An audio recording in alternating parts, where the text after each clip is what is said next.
ನಮಸ್ಕಾರ. ವಿಡಿಯೋ ನೋಡುವಂತ ಎಲ್ಲ ಆತ್ಮೀಯ ವೀಕ್ಷಕರಿಗೆ ಹಾಗೂ ನನ್ನ ಮುದ್ದು ವಿದ್ಯಾರ್ಥಿ ಬಳಗಕ್ಕೆ ಹೃದಯಪೂರ್ವಕ ಧನ್ಯವಾದಗಳನ್ನ ಹೇಳುತ್ತಾ ಇವತ್ತಿನ ವಿಡಿಯೋದಲ್ಲಿ ನಿಮಗೆ ಏನು ಹೇಳ್ಕೊಡ್ತಾ ಇದ್ದೀನಿ ಅಂದ್ರೆ, ಇವತ್ತು ಪೋಸ್ಟ್ ಆಫೀಸ್ ನಲ್ಲಿ ಸುಮಾರು 25,000 ಹುದ್ದೆಗಳನ್ನ ನೇರ ನೇಮಕಾತಿ ಮಾಡೋ ಮುಖಾಂತರ ಇವತ್ತು ಅಧಿಸೂಚನೆಯನ್ನ ಬಿಡುಗಡೆ ಮಾಡಿರುವಂತದ್ದು. ಕೇವಲ 10ನೇ ತರಗತಿ ಪಾಸ್ ಆಗಿರುವಂತಹ ವಿದ್ಯಾರ್ಥಿಗಳಾಗಿರ್ಬೋದು, ವಿದ್ಯಾರ್ಥಿನಿಯರು ಇದಕ್ಕೆ ಅರ್ಜಿಯನ್ನ ಸಲ್ಲಿಸಬಹುದು. ಯಾವುದೇ ರೀತಿಯಿಂದ ಇವತ್ತು ಸಿಇಟಿ ಪರೀಕ್ಷೆ ಆಗಿರ್ಬೋದು, ಲಿಖಿತ ಪರೀಕ್ಷೆಗಳಿಲ್ಲದೇನೆ ನಿಮ್ಮ ಮೆರಿಟ್ ಆಧಾರದ ಮೇಲೆ ನೇರ ನೇಮಕಾತಿಯನ್ನ ಮಾಡ್ಕೊತಾರೆ. ಇದಕ್ಕೆ ಯಾವ ರೀತಿಯಾಗಿ ಅರ್ಜಿಯನ್ನ ಸಲ್ಲಿಸಬೇಕು, ಯಾಕಂದ್ರೆ ಸಾಕಷ್ಟು ಹುದ್ದೆಗಳ ಇರೋದ್ರಿಂದ ಪ್ರತಿಯೊಬ್ರು ಅರ್ಜಿ ಸಲ್ಲಿಸೋ ಮುಖಾಂತರ ನೀವೇನ್ ಮಾಡಬಹುದು, ಪ್ರಯತ್ನವನ್ನ ಪಟ್ಟರೆ ಹಣೆ ಬರದಲ್ಲಿತ್ತು ಅಂದ್ರೆ ನೀವು ಸರ್ಕಾರಿ ನೌಕರಿ ಜಾಬ್ ಕೂಡ ನೀವು ಸಂಪೂರ್ಣವಾಗಿ ಪಡೆಯಬಹುದು.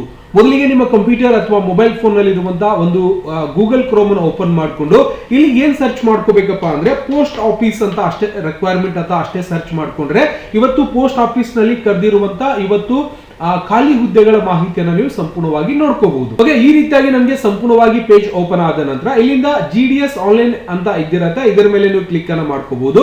ಅಥವಾ ಇಲ್ಲಿಂದ ಕೆಳಗಡೆ ಕೂಡ ಕಾಣಿಸ್ತಾ ಇರತ್ತೆ, ನಾವು ಇಂಡಿಯನ್ ಪೋಸ್ಟ್ ಒಂದು GDS ಆನ್ಲೈನ್ ಫಾರ್ಮ್ ಮೇಲೆ ಸಂಪೂರ್ಣವಾಗಿ ಕ್ಲಿಕ್ ಅನ್ನ ಮಾಡ್ಕೋತಾ ಇದ್ದೇನೆ.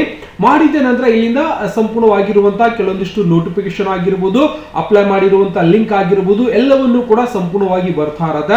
ಇಲ್ಲಿಂದ ನಾವು ನೋಟಿಫಿಕೇಶನ್ ನೋಡ್ಬೇಕಾಗಿತ್ತು ಅಂದ್ರೆ ನೋಟಿಫಿಕೇಶನ್ ಮೇಲೆ ಕ್ಲಿಕ್ ಅನ್ನ ಮಾಡ್ಕೊಂಡು ಇಲ್ಲಿಂದ ಸರ್ಕಲ್ ವೈಸ್ ನೋಟಿಫಿಕೇಶನ್ ಕೂಡ ನೀವು ನೋಡ್ಕೋಬಹುದು. ಅಂದ್ರೆ ಇದರಲ್ಲಿ ರಾಜ್ಯವಾರು ಒಂದು ಎಷ್ಟು ಹುದ್ದೆಗಳನ್ನ ಇವತ್ತು ನೇಮಕಾತಿ ಮಾಡ್ಕೋತಾ ಇದ್ದಾರೆ ಅನ್ನುವಂಥದ್ದು ಕೂಡ ನಾವು ಸಂಪೂರ್ಣವಾಗಿ ನೋಡಬಹುದು. ಕರ್ನಾಟಕದಲ್ಲಿ ಸುಮಾರು 1,135 ಹುದ್ದೆಗಳಿಗೆ ಇವತ್ತು ನೇಮಕಾತಿಯನ್ನ ಮಾಡ್ಕೋತಾ ಇದ್ದಾರೆ. ಒಟ್ಟಾರೆಯಾಗಿ ನಾವು ನೋಡೋದಾದ್ರೆ ಸುಮಾರು 21,413 ಹುದ್ದೆಗಳನ್ನ ಇವತ್ತು ಆನ್ಲೈನ್ ಮುಖಾಂತರ ಅರ್ಜಿ ಸಲ್ಲಿಸುವಂತಹ ಪ್ರಕ್ರಿಯೆ ಪ್ರಾರಂಭದಲ್ಲಿ ಇರುವಂತದ್ದು. ಇದಕ್ಕೆ ಎಲ್ಲರೂ ಕೂಡ ಅರ್ಜಿಯನ್ನ ಸಲ್ಲಿಸಿದ್ರೆ ಕೇವಲ 10ನೇ ತರಗತಿ ಪಾಸ್ ಆಗಿರುವಂತವರು ಕೂಡ ಅರ್ಜಿಯನ್ನ ಸಲ್ಲಿಸಬಹುದು. ಕನ್ನಡ ಇದ್ದಿರತ್ತೆ. ಇಲ್ಲಿಂದ OBC ಎಷ್ಟು, SC ಎಷ್ಟು ಪೋಸ್ಟ್ ಇದಾವೆ, SC ಎಷ್ಟಿದಾವೆ, SC ST ಆಗಿರ್ಬೋದು, PWD ಆಗಿರ್ಬೋದು, ಓಕೆ, ಫಿಸಿಕಲ್ ಕ್ಯಾಂಡಿಡೇಟ್ ಆಗಿರ್ಬೋದು. ಟೋಟಲ್ ಸುಮಾರು 1,000 ಇಲ್ಲಿಂದ ನೋಡಬಹುದು ಕರ್ನಾಟಕದಲ್ಲಿ 1,035 ಹುದ್ದೆಗಳಿಗೆ 135 ಹುದ್ದೆಗಳಿಗೆ ಇವತ್ತು ಆನ್ಲೈನ್ ಮುಖಾಂತರ ನೇಮಕಾತಿ ಮಾಡಿರುವಂತಹ ಆದೇಶವನ್ನ ಹೊರಡಿಸಿರುವಂತದ್ದು. ಜೊತೆಗೆ ಅರ್ಜಿಯನ್ನ ಸಲ್ಲಿಸಬೇಕಾಗಿತ್ತು ಅಂದ್ರೆ ಯಾವ ರೀತಿಯಾಗಿ ಅರ್ಜಿಯನ್ನ ಸಲ್ಲಿಸಬೇಕು, ಆನ್ಲೈನ್ GDS ಅಂತ ಬಂದಿರತ್ತೆ, ಇದರ ಮೇಲೆ ಕ್ಲಿಕ್ ಅನ್ನ ಮಾಡ್ಕೊಂಡು ಇಲ್ಲಿಂದ ನೀವೇನ್ ಮಾಡಬಹುದು, ಶೆಡ್ಯೂಲ್ ಜನವರಿ 2025 ಆಗಿರತ್ತೆ. ಇಲ್ಲಿಂದ ಶಾರ್ಟ್ ಲಿಸ್ಟ್ ಕೂಡ ಕೊಟ್ಟಿರ್ತಾರೆ, ಇದರ ಮೇಲೆ ಕೂಡ ನೀವು ಕ್ಲಿಕ್ ಅನ್ನ ಮಾಡ್ಕೋಬಹುದು. ಮಾಡಿದ ನಂತರ ಕೆಳಗಡೆ ಈ ರೀತಿಯಾಗಿ ನಿಮಗೆ ಸಂಪೂರ್ಣವಾಗಿ ಆನ್ಲೈನ್ ಒಂದು ರಿಜಿಸ್ಟ್ರೇಷನ್ ಸಲ್ಲಿಸುವಂತದ್ದು. ಇಲ್ಲಿ ನಾವೇನ್ ಮಾಡಬಹುದು, ಕರ್ನಾಟಕ ಮೇಲೆ ಕ್ಲಿಕ್ ಅನ್ನ ಮಾಡ್ಕೋಬಹುದು. ಕರ್ನಾಟಕ ಮೇಲೆ ಕ್ಲಿಕ್ ಅನ್ನ ಮಾಡಿದ ನಂತರ ಇಲ್ಲಿಂದ ಲಿಸ್ಟ್ ಆಫ್ ದ ಒಂದು ಶಾರ್ಟ್ ಲಿಸ್ಟ್ ಕೂಡ ಬಂದಿರತ್ತೆ. ಇಲ್ಲಿಂದ ಒಂದು ಸಪ್ಲಿಮೆಂಟರಿ ಒಂದು ಲಿಸ್ಟ್ ಕೂಡ ಬಂದಿರತ್ತೆ. ಅಂದ್ರೆ ಕೆಲವೊಂದಿಷ್ಟು ಆಲ್ರೆಡಿ ಆಗಿರುವಂತಹ ಒಂದು ಲಿಸ್ಟ್ ಗಳನ್ನು ಕೂಡ ಇಲ್ಲಿ ಸಂಪೂರ್ಣವಾಗಿ ಬಿಟ್ಟಿರ್ತಾರೆ. ಮತ್ತೆ ಇದರ ಜೊತೆಗೆ ಆನ್ಲೈನ್ ನಲ್ಲಿ ಯಾವಾಗ ನಾವು ಅರ್ಜಿಯನ್ನ ಸಲ್ಲಿಸಬೇಕು ಸರ್ ಅನ್ನುವಂತ ಮಾಹಿತಿಯನ್ನ ನಾವು ಸಂಪೂರ್ಣವಾಗಿ ನೋಡಿದಾಗ ಇಲ್ಲಿ ನಿಮಗೆ ಸಂಪೂರ್ಣವಾಗಿ ತೋರಿಸ್ಕೊಡ್ತಾ ಇದ್ದೇನೆ. ವೇಕೆನ್ಸಿ ಡೀಟೇಲ್ಸ್ ಅನ್ನ ಸಂಪೂರ್ಣವಾಗಿ ನೋಡಬಹುದು. ಇವತ್ತು ಆನ್ಲೈನ್ ಒಳಗಡೆ ಅರ್ಜಿಯನ್ನ ಸಲ್ಲಿಸಬೇಕಾಗಿತ್ತು ಅಂದ್ರೆ 20/1/2026ಕ್ಕೆ ಈ ಒಂದು ಅರ್ಜಿ ಪ್ರಾರಂಭವಾಗಿ 4/2/2026ಕ್ಕೆ ಈ ಒಂದು ಅರ್ಜಿ ಕೊನೆಯ ದಿನಾಂಕ ಆಗಿರುತ್ತೆ.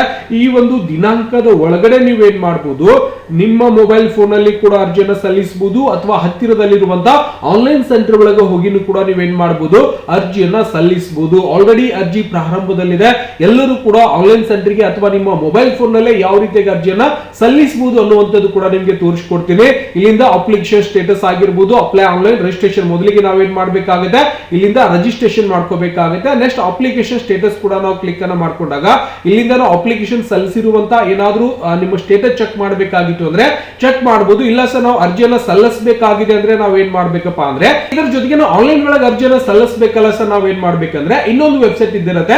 ಈ ಒಂದು ವೆಬ್ಸೈಟ್ ಅನ್ನ ಬಿಟ್ಟು ನೀವೇನ್ ಮಾಡಬಹುದು, ನಾನು ಇನ್ನೊಂದು ವೆಬ್ಸೈಟ್ ಕೂಡ ಟ್ಯಾಬ್ ಅನ್ನು ಓಪನ್ ಮಾಡ್ಕೊಂಡು ಕಂಟ್ರೋಲ್ ಪೇಸ್ಟ್ ಮಾಡ್ಕೊಂಡು ಇಲ್ಲಿಂದ ಏನ್ ಮಾಡ್ತಾ ಇದ್ದೇನೆ, ಇಂಡಿಯನ್ ಪೋಸ್ಟ್ ಅಂತೇಳಿ ನಾನು ಸಂಪೂರ್ಣವಾಗಿ ಆನ್ಲೈನ್ ಅಲ್ಲಿ ಅರ್ಜಿ ಸಲ್ಲಿಸುವಂತ ಒಂದು ಪೇಜ್ ಅನ್ನ ಸಂಪೂರ್ಣವಾಗಿ ಓಪನ್ ಮಾಡ್ಕೊಂಡಿದ್ದೇನೆ.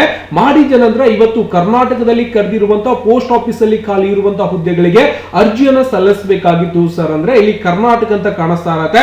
ನೀವು ಇದರ ಮೇಲೆ ಕ್ಲಿಕ್ ಅನ್ನ ಮಾಡ್ಕೋಬಹುದು. ಮಾಡಿದ ನಂತರ ಇಲ್ಲಿಂದ ಅಪ್ಲಿಕೇಶನ್ ಸ್ಟೆಪ್ ಆಗಿರಬಹುದು ಎಲ್ಲವನ್ನು ಕೂಡ ಡೀಟೇಲ್ಸ್ ಆಗಿ ಕೊಟ್ಟಿರ್ತಾರೆ. ಇದರಲ್ಲಿ ಕರ್ನಾಟಕದಲ್ಲಿ ಸರ್ಕಲ್ ವೈಸ್ ಕೂಡ ನೋಡಬಹುದು. ನೀವು ಪೋಸ್ಟ್ ಗಳನ್ನ ಏನ್ ಮಾಡ್ಕೋಬಹುದು, ನಿಮ್ಮ ಜಿಲ್ಲೆಯಲ್ಲಿ ಖಾಲಿ ಇರುವಂತಹ ಪೋಸ್ಟ್ ಗಳನ್ನು ಕೂಡ ಸಂಪೂರ್ಣವಾಗಿ ಚೆಕ್ ಮಾಡ್ಕೋಬಹುದು. ಈಗ ಸಪೋಸ್ ವಿಜಯಪುರ ಡಿಸ್ಟ್ರಿಕ್ಟ್ ನೋಡ್ತಾ ಇದೀನಿ, ವ್ಯೂ ಪೋಸ್ಟ್ ಮೇಲೆ ಕ್ಲಿಕ್ ಅನ್ನ ಮಾಡಿದಾಗ ನೋಡಬಹುದು ಇವತ್ತು ವಿಜಯಪುರ ಜಿಲ್ಲೆಯಲ್ಲಿ ಖಾಲಿ ಇರುವಂತಹ ಪೋಸ್ಟ್ ಆಫೀಸ್ ಗಳ ಮಾಹಿತಿ ಕೂಡ ನಾವು ಸಂಪೂರ್ಣವಾಗಿ ನೋಡ್ತಾ ಇದೀವಿ. ಇದೇ ರೀತಿಯಾಗಿ ನಿಮ್ಮ ಜಿಲ್ಲೆಯಲ್ಲಿ ಖಾಲಿ ಇರುವಂತಹ ಪೋಸ್ಟ್ ಆಫೀಸ್ ಗಳ ಮಾಹಿತಿಯನ್ನ ನೀವೇನ್ ಮಾಡಬೇಕು, ನಿಮ್ಮ ಜಿಲ್ಲೆಯನ್ನ ಆಯ್ಕೆ ಮಾಡಿಕೊಂಡು ಸಂಪೂರ್ಣವಾಗಿ ನೋಡೋ ಮುಖಾಂತರ ಇವತ್ತು ಧಾರವಾಡ ಆಗಿರ್ಬೋದು, ಈಗ ಸಪೋಸ್ ನಾನು ಏನ್ ಮಾಡ್ತಾ ಇದ್ದೇನೆ, ಇವತ್ತು ಧಾರವಾಡದಲ್ಲಿ ಕರೆದಿರುವಂತಹ ಹುದ್ದೆಗಳ ಮಾಹಿತಿಯನ್ನ ನೋಡ್ಬೇಕಾಗಿತ್ತು ಅಂದ್ರೆ ಅವಾಗ ನಾವೇನ್ ಮಾಡ್ಬೇಕಾಗಿದೆ, ಧಾರವಾಡವನ್ನ ಸಂಪೂರ್ಣವಾಗಿ ಸೆಲೆಕ್ಷನ್ ಮಾಡ್ಕೊಂಡು ನಾವೇನ್ ಮಾಡ್ಬೋದು, ನೋಡ್ಲಿಕ್ಕೆ ಅವಕಾಶ ಇದ್ದಿರತ್ತೆ. ಗದಗ್ ಬೇಡ, ನನಗೆ ಧಾರವಾಡ ಬೇಕು, ವ್ಯೂ ಪೋಸ್ಟ್ ಮೇಲೆ ಕ್ಲಿಕ್ ಅನ್ನ ಮಾಡಿದಾಗ ಇವತ್ತು ಧಾರವಾಡದಲ್ಲಿ ಇರುವಂತಹ ಖಾಲಿ ಹುದ್ದೆಗಳ ಮಾಹಿತಿಯನ್ನ ನಾವೇನ್ ಮಾಡ್ಬೋದು, ಇಲ್ಲಿಂದ ಸಂಪೂರ್ಣವಾಗಿ ನೋಡ್ಲಿಕ್ಕೆ ಅವಕಾಶ ಇದ್ದಿರತ್ತೆ. ಈ ರೀತಿಯಾಗಿ ನಾವೇನ್ ಮಾಡ್ಬೋದಪ್ಪ ಅಂದ್ರೆ ಪ್ರತಿಯೊಂದು ಜಿಲ್ಲೆಗಳ ಒಂದು ಮಾಹಿತಿಯನ್ನ ಸಂಪೂರ್ಣವಾಗಿ ನೋಡ್ಕೊಂಡು ಆನ್ಲೈನ್ ಮುಖಾಂತರ ಅರ್ಜಿಯನ್ನ ಸಲ್ಲಿಸಬೇಕಾಗಿತ್ತು ಅಂದ್ರೆ ಏನ್ ಮಾಡ್ಬೇಕು, ಆ ಒಂದು ಪೋಸ್ಟ್ ಅನ್ನ ಸೆಲೆಕ್ಷನ್ ಮಾಡ್ಕೊಂಡು ನಾವೇನ್ ಮಾಡ್ಬೇಕಾಗಿದೆ, ಇವತ್ತು ಧಾರವಾಡ ಅಥವಾ ವಿಜಯಪುರ, ನೀವು ಯಾವ ಜಿಲ್ಲೆಯವರಾಗಿರ್ತೀರೋ ಆ ಒಂದು ಜಿಲ್ಲೆಯವರ ಒಂದು ಪೋಸ್ಟ್ ಆಫೀಸಿನ ಒಂದು ಮಾಹಿತಿಯನ್ನು ನೋಡ್ಕೊಂಡು ಊರಾಗಿರ್ಬೋದು, ಡಿವಿಷನ್ ಆಗಿರ್ಬೋದು, ಎಲ್ಲವನ್ನು ಕೂಡ ಸಂಪೂರ್ಣವಾಗಿ ನೋಡ್ಕೊಂಡು ನೀವೇನ್ ಮಾಡ್ಬೋದು, ಅರ್ಜಿಯನ್ನ ಸಲ್ಲಿಸಬಹುದು. ಇಲ್ಲ ಸರ್ ನಾನು ಅರ್ಜಿಯನ್ನ ಸಲ್ಲಿಸಬೇಕಾಗಿತ್ತು ಅಂದ್ರೆ ನೀವೇನ್ ಮಾಡ್ಬೇಕಪ್ಪ ಅಂದ್ರೆ ಮೊದಲಿಗೆ ಇಲ್ಲಿಂದ ಒಂದು ರಿಜಿಸ್ಟ್ರೇಷನ್ ಅಂತ ಬರುತ್ತೆ, ನೀವು ರಿಜಿಸ್ಟ್ರೇಷನ್ ಮೇಲೆ ಕ್ಲಿಕ್ ಅನ್ನ ಮಾಡ್ಕೋಬೇಕು.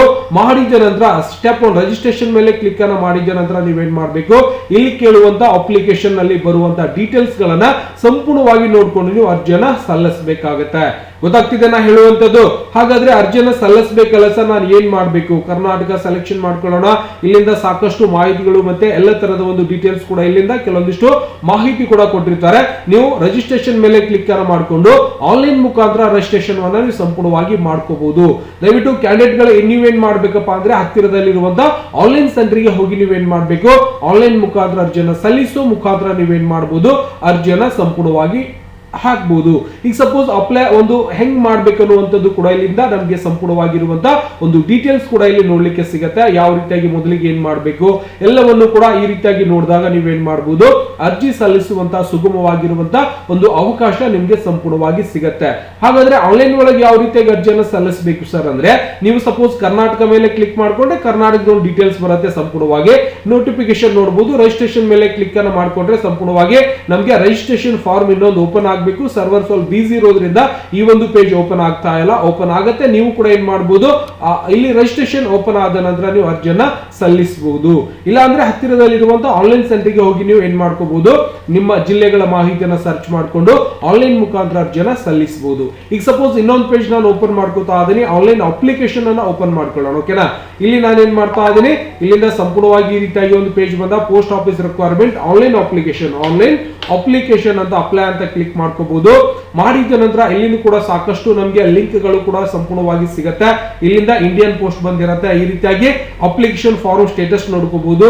ಮತ್ತೆ ಸಾಕಷ್ಟು ವೆಬ್ಸೈಟ್ ಗಳು ಕೂಡ ನಮಗೆ ನೋಡ್ಲಿಕ್ಕೆ ಸಿಗುತ್ತೆ. ಇದರಲ್ಲಿ ನಿಮ್ಗೆ ಯಾವ ಒಂದು ವೆಬ್ಸೈಟ್ ಗೆ ಹೋಗಬೇಕಾಗಿದೆ ಆ ಒಂದು ವೆಬ್ಸೈಟ್ ಅನ್ನ ಅಂದ್ರೆ ಕರೆಕ್ಟ್ ಆಗಿ ಬರುವಂತ ಒಂದು ವೆಬ್ಸೈಟ್ ಮೇಲೆ ನೀವು ಕ್ಲಿಕ್ ಅನ್ನ ಮಾಡಿಕೊಂಡು ಇಂಡಿಯನ್ ಪೋಸ್ಟ್ ಮೇಲೆ ನಾನು ಕ್ಲಿಕ್ ಮಾಡ್ಕೋತಾ ಆದರೆ ಇಲ್ಲಿ ನಮಗೆ ಏನಾದ್ರೂ ಆನ್ಲೈನ್ ಅಪ್ಲಿಕೇಶನ್ ಸಲ್ಲಿಸುವಂತ ಲಿಂಕ್ ಸಿಗುತ್ತಾ ಅನ್ನುವಂಥದ್ದನ್ನ ನೋಡೋಣ. ಸಂಪೂರ್ಣವಾಗಿ ಇಲ್ಲಿಂದ ಆ ಡೇಟ್ ಆಗಿರ್ಬೋದು, ಅಪ್ಲಿಕೇಶನ್ ಸಲ್ಲಿಸುವಂತದ್ದಾಗಿರ್ಬೋದು, ಎಲ್ಲವನ್ನು ಕೂಡ ನಿಮ್ಗೆ ಇದೇ ರೀತಿಯಾಗಿ ಸಿಗ್ತಾ ಇರತ್ತೆ. ನೀವು ಆನ್ಲೈನ್ ಒಳಗೆ ಅರ್ಜಿಯನ್ನ ಸಲ್ಲಿಸುವ ಮುಖಾಂತರ 10ನೇ ತರಗತಿ ಮೇಲೆ ನೀವು ಜಾಬ್ಗೆ ಅಪ್ಲೈ ಅನ್ನ ಸಂಪೂರ್ಣವಾಗಿ ಮಾಡ್ಕೋಬಹುದು.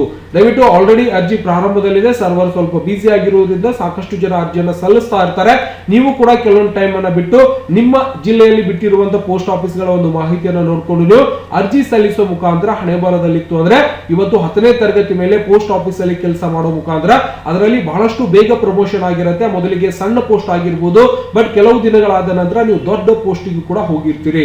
ದಯವಿಟ್ಟು ಹೇಳಿರುವಂತಹ ಮಾಹಿತಿ ಇಷ್ಟ ಆಗಿದೆ ತನಕೋತಾ ಆದರೆ ಹತ್ತಿರದಲ್ಲಿರುವಂತಹ ಆನ್ಲೈನ್ ಸೆಂಟರ್ಗೆ ಹೋಗಿ ನೀವು ಅರ್ಜಿಯನ್ನು ಸಲ್ಲಿಸಬೇಕಾಗಿದೆ. ನಾನು ಮುಂದಿನ ವಿಡಿಯೋದಲ್ಲಿ ಯಾವ್ದಾದ್ರು ಒಂದು ದಾಖಲೆಗಳು ಕೊಟ್ಟರೆ ನಿಮಗೆ ಸಂಪೂರ್ಣವಾಗಿ ಆನ್ಲೈನ್ ಮುಖಾಂತರ ಯಾವ ರೀತಿಯಾಗಿ ಅರ್ಜಿಯನ್ನು ಸಲ್ಲಿಸಬಹುದು ಅನ್ನುವಂತಹ ವಿಧಾನವನ್ನ ಮುಂದಿನ ವಿಡಿಯೋದಲ್ಲಿ ಹೇಳ್ಕೊಡ್ಲಿಕ್ಕೆ ಬರ್ತಾ ಇದ್ದೀನಿ.